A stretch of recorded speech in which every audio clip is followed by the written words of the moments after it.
ನಲ್ಲಿ ನಿಮ್ಮ ಪಾರ್ಟ್ನರ್ ಹೆಸರನ್ನ ಸೇರಿಸಬೇಕಾ? ಹಾಗಾದ್ರೆ ಈ ಸ್ಟೋರಿನ ಮಿಸ್ ಮಾಡದೆ ನೋಡಿ. ಪಾಸ್ಪೋರ್ಟ್ಗೆ ಸಂಬಂಧಪಟ್ಟ ನಿಯಮಗಳಿಗೆ ಒಂದು ಪ್ರಮುಖ ಬದಲಾವಣೆ ಆಗಿದೆ. ಈಗ ಹೊಸ ನಿಯಮವನ್ನ ಜಾರಿಗೆ ತರಲಾಗಿದೆ.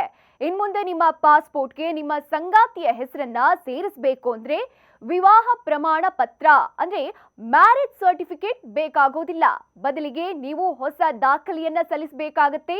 ಪಾಸ್ಪೋರ್ಟ್ಗಳಿಗೆ ಸಂಬಂಧಪಟ್ಟಂತೆ ಭಾರತೀಯ ವಿದೇಶಾಂಗ ಸಚಿವಾಲಯ ಅನುಬಂಧ ಜೆ ನಿಯಮಗಳನ್ನ ಜಾರಿಗೆ ತಂದಿದೆ.